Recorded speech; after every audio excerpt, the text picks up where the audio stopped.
Bien-aimés de la chaîne Son Vie TV, aujourd'hui nous allons nous entretenir sur les prophéties.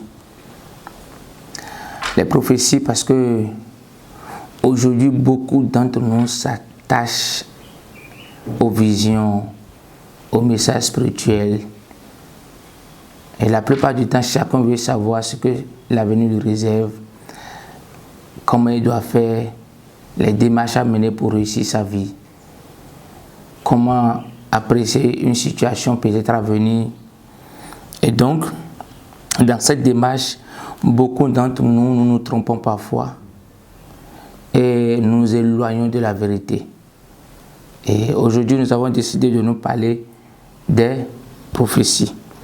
La prophétie, dans son explication, c'est ce qui est annoncé ou ce qui concerne l'avenir et qui est annoncé par des personnes qui ont des dons particuliers.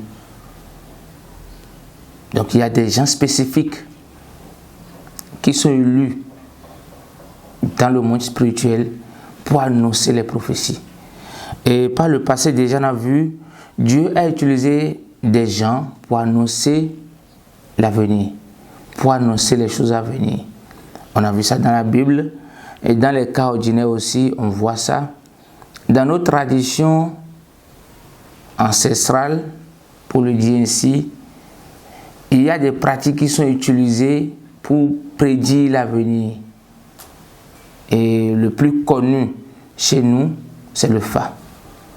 Mais pour nous chrétiens, nous avons ce qu'on appelle le don du Saint-Esprit, où nous n'avons pas besoin d'aller consulter quelque chose avant de lire l'avenir.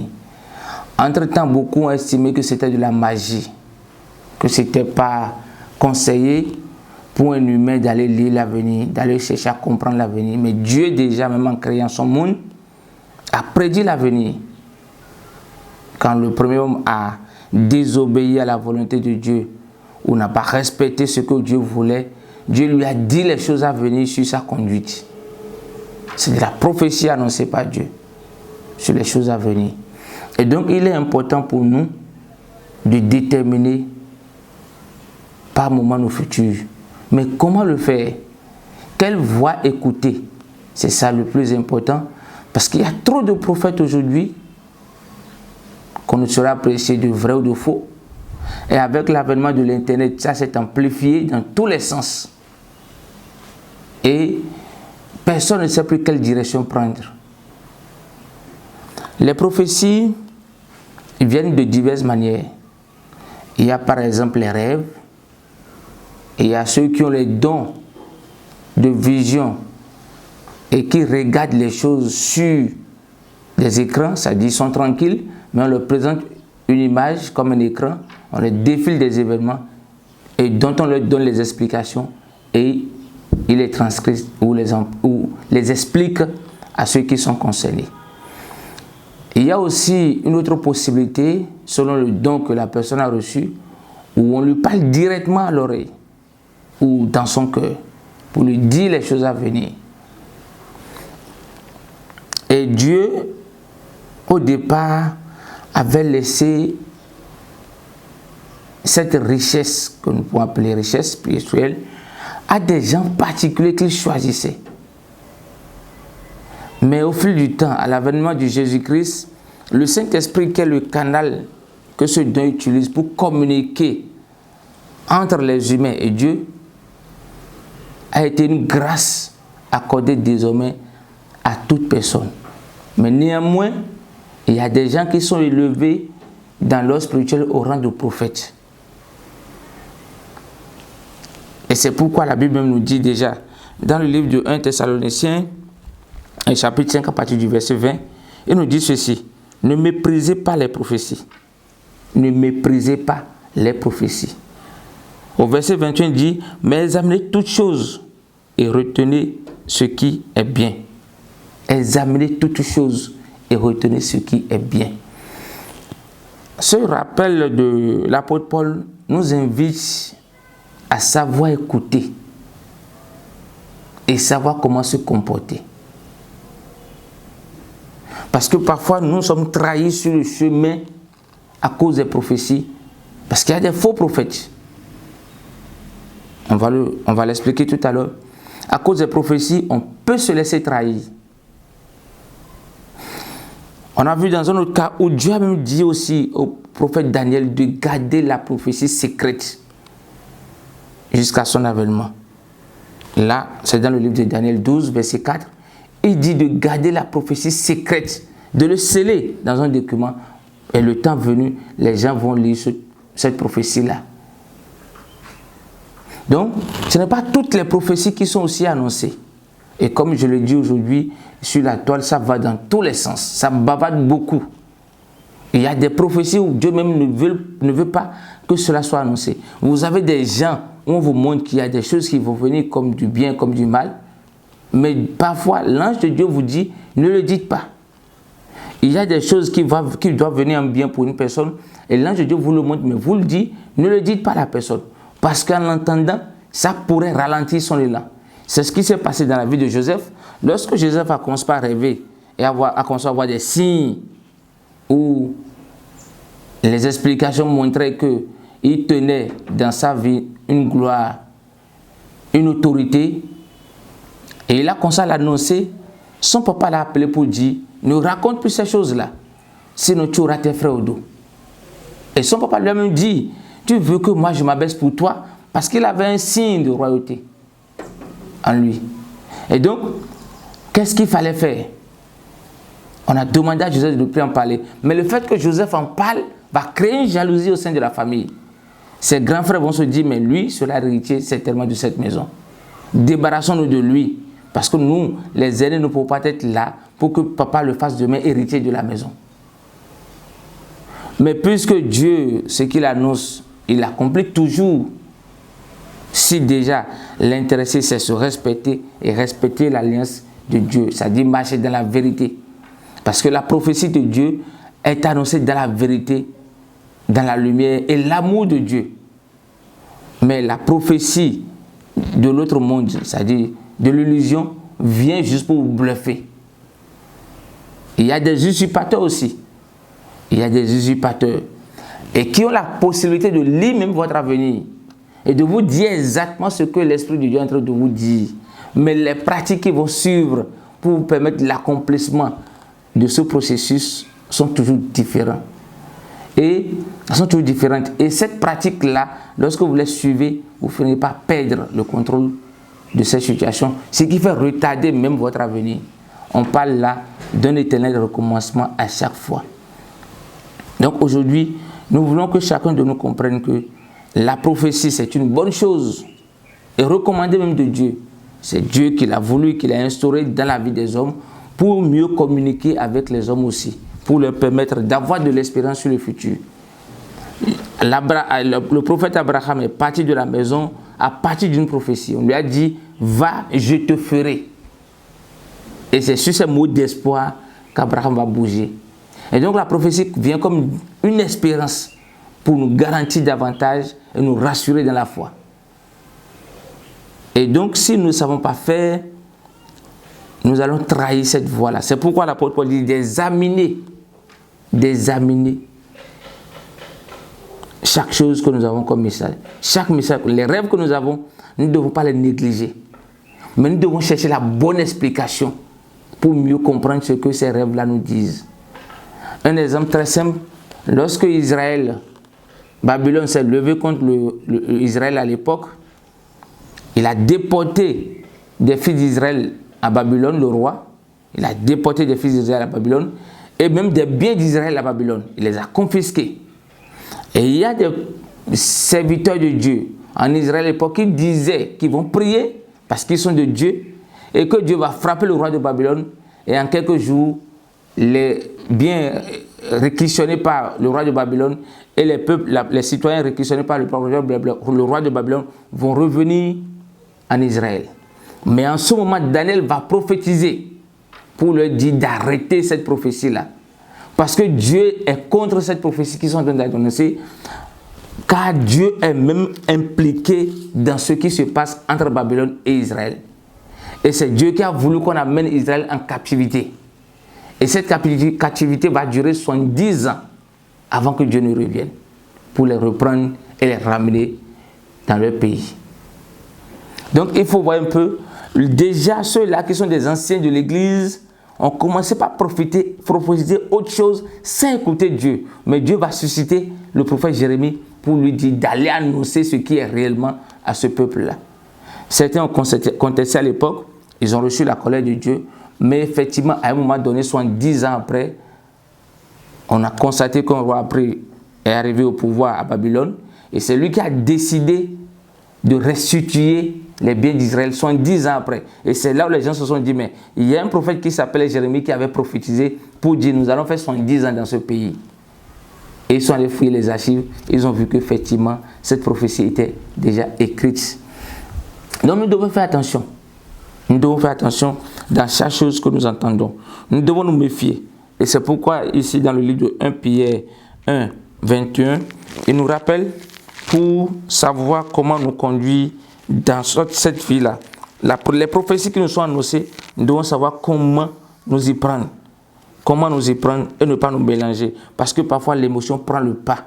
Et il y a des gens, quand ils ont une prophétie et ils veulent comprendre, tu leur expliques, ils ne veulent pas l'accepter comme c'est expliqué, mais ils ont aussi une autre dimension qu'ils veulent donner à la chose. Le message n'est pas venu de toi. Et celui qui a donné le message te dit, voici ce que je suis en train de te dire par le message. Comment est-ce qu'on peut s'opposer à cela et chercher à lire ce message-là autrement? Donc nous devons faire attention. Les prophéties sont de bonnes choses, mais nous devons savoir comment nous organiser pour mieux comprendre les prophéties et avancer. Parce qu'une mauvaise lecture de la prophétie va nous retarder sur le chemin du destin. Donc dans le livre de 2 Pierre, excusez-moi, le livre de 2 Pierre 1, le verset 21, qu'est-ce qu'il dit? Car ce n'est pas une volonté d'homme qu'une prophétie a jamais été apportée, mais c'est poussé par le Saint-Esprit que des hommes ont parlé de la part de Dieu. Donc la vraie prophétie ne vient pas d'un être humain, ça vient de Dieu. Aucun prophète ne peut vous dire que c'est lui qui a imaginé. Non, celui qui imagine est un faux prophète. Donc nous devons essayer de nous méfier de ceux-là qui vont imaginer des prophéties. Il y a des gens aussi qui ont des capacités de lire dans vos cœurs parfois pour pouvoir vous dire des choses que vous avez envie d'entendre. Ils ne sont pas des prophètes. Car le message de Dieu, quand ça vient, d'abord ça vous vient comme un message inexplicable. Et vous comprenez un peu quand vous rentrez dans la définition avec le Saint-Esprit, vous avez une lecture claire, attachée à la parole, à la vérité de Dieu. Pas une parole qui vous détourne de la vérité de Dieu. Donc voilà un peu ce que nous pouvons dire sur la prophétie. Et même déjà, la Bible que nous avons, où beaucoup disent que ce sont les colons, ça a été déjà prédit déjà dans le livre de Romains 11, verset 11, que déjà c'est la chute des Juifs qui va favoriser le salut qui va entrer dans le monde. C'est la chute des Juifs qui va favoriser cet état de choses. Et donc, nous allons voir que ce livre que nous avons aujourd'hui en main n'est pas venu par hasard. Ceux qui hier l'avaient en eux n'ont pas pu l'exploiter comme il le faut. À un moment donné, ils se sont retrouvés et regardaient ce document comme n'étant rien pour eux. Et c'est ça qui a favorisé le développement de ce document-là vers les zones aussi, les autres régions du monde. Et donc, dans le livre de Romains 11, à partir du verset 11, voici un peu ce qu'il nous dit, Romains 11, le verset 11. Je dis donc, est-ce pour tomber qu'ils ont branché? Loin de là. Mais par leur chute, le salut est devenu accessible aux païens, afin qu'ils fussent excités à la jalousie. Donc c'est la chute des Juifs qui a favorisé l'éclosion de la Bible dans le monde d'aujourd'hui, ce qui nous a rapprochés de la vérité de Dieu. Donc comprenons donc que tout est établi. Et la prophétie, c'est par la prophétie même que le monde a été créé. Et donc notre vie se repose sur la prophétie. Et donc quand nous ignorons les prophéties, nous méprisons les prophéties, nous allons nous éloigner de l'essentiel. Que Dieu nous protège. Les faux prophètes, Jésus-Christ en a parlé déjà au cours de son ministère et nous a dit de se méfier des prophètes parce qu'ils viendront pour nous trahir, nous éloigner de la vérité. C'est ce qu'il nous dit dans Matthieu 7, à partir du verset 15. Matthieu 7, à partir du verset 15, il nous rappelle de nous méfier des prophètes. Parce que eux, les faux prophètes, c'est des gens qui viendront. Parce que vous voyez déjà dans la discipline, ils chercheront par tous les moyens pour vous détourner en vous transmettant des faux messages. Et c'est ce qui s'est passé déjà au niveau de l'apôtre Paul. Quand l'apôtre Paul était dans son ministère, la lettre qu'il va adresser, je crois, aux Éphésiens, il leur disait ceci, qu'il ne veut pas que la femme se prononce dans l'église. Parce que pourquoi? Il y avait une pratique en Israël, une pratique fétichiste, et ces fétiches-là, quand les gens sont dedans, c'est des fétiches qui les amènent, qui les emportent en transe, qui les mettent en transe parfois. Et ils commencent par transmettre des messages. Et lorsque beaucoup d'entre eux se sont baptisés pour rejoindre l'église, en plein culte, beaucoup d'entre eux s'élèvent pour commencer à prophétiser, pour commencer à parler, détournant l'attention de tous pendant que le message de Dieu passe. Et donc, pour ne plus créer cette confusion, l'apôtre va demander à ce que ces gens de messages s'arrêtent. Parce qu'il y a un seul prophète dans la maison, il y a le guide de l'église. Si quelqu'un a autre chose à dire, qu'il aille voir le dirigeant de l'église tranquillement, au lieu de commencer à crier. Il y a des gens comme ça qui crient pour détourner votre attention de la vérité de Dieu. Et donc Jésus-Christ, dans son ministère, dans le livre de Matthieu 7, à partir du verset 15, excusez-moi, il a dit ceci. Gardez-vous des faux prophètes. Ils viennent à vous en vêtements de brebis, mais au-dedans, ce sont des loups ravisseurs. Vous les connaîtrez à leurs fruits. Cueille-t-on les raisins sur des épines ou des figues sur des chardons? Tout bon arbre porte de bons fruits, mais le mauvais arbre porte de mauvais fruits. Un bon arbre ne peut pas porter de mauvais fruits et ni un mauvais arbre porter de bons fruits. Tout arbre qui porte de bons fruits, qui ne porte pas de bons fruits, est coupé et jeté. C'est donc leur fruit qui voulait. C'est pas le fruit que vous les reconnaîtrez. Donc les faux prophètes, c'est à travers leur comportement, leurs agissements. C'est eux qui vont vous demander des sommes mirobolantes, qui vont vous exiger des retours sur chaque chose qu'ils vous font, qui vont chercher chaque fois à vous torpiller pour vous faire croire qu'ils sont en train de servir Dieu, alors qu'en réalité, ils sont en train de servir leur ventre. Donc nous devons faire attention à ces faux prophètes-là, comme nous le demande l'apôtre, le Seigneur Jésus-Christ au cours de son ministère. Nous allons voir aussi dans le livre de 1 Jean 4, à partir du premier verset, qui dit ceci. Bien-aimés, n'ajoutez pas foi à tout esprit, mais éprouvez les esprits pour savoir s'ils sont de Dieu, car plusieurs faux prophètes sont venus dans le monde. Reconnaissez à ceci l'esprit de Dieu. Tout esprit qui confesse Jésus-Christ venu en chair est de Dieu. Et tout esprit qui ne confesse pas Jésus-Christ n'est pas de Dieu. C'est celui de l'Antéchrist dont vous avez appris la venue et qui maintenant est déjà dans le monde. Il y a donc de faux prophètes qui sont là et l'objectif premier, c'est de nous détourner de la vérité. Il y en a plein dans nos églises aussi. Il y a des prophètes qui sont établis, des faux prophètes qui sont établis dans nos églises et qui sont là et qui crient même le nom de Jésus-Christ, mais en réalité ne se préoccupent pas vraiment du ministère pour lequel ils sont appelés. Que Dieu nous garde et nous protège. Vous allez voir, comme l'avons déjà dit, Dieu aussi a rappelé là aussi un peu à propos du prophète Jérémie lorsqu'il lui parlait déjà sur la conduite des prophètes et les faux prophètes surtout, les faux prophètes. Donc nous devons nous méfier, savoir comment nous conduire, rechercher la vérité en toutes choses pour pouvoir avancer. C'est cela notre richesse dans notre Dieu, dans notre Seigneur Jésus-Christ. Le prophète Jérémie dans le chapitre 23 au verset 16, il disait ceci. Ainsi parle l'Éternel des armées, n'écoutez pas les paroles des prophètes qui vous prophétisent. Ils vous entraînent à des choses du néant. Ils disent des visions de leur cœur et non ce qui vient de la bouche de l'Éternel. Donc il y a des gens, comme je vous l'ai dit, qui pavardent et qui viennent parler juste de leur ventre. Ils aiment vous parler, ils vous disent des choses que vous avez envie d'entendre pour vous bluffer. Évitez ces genres de personnes. Écoutons la parole de Dieu. Mirons-nous chaque fois dans la parole de Dieu. Et chaque message que nous recevons, laissons le Saint-Esprit nous guider. Que Dieu nous illumine. Amen. Merci.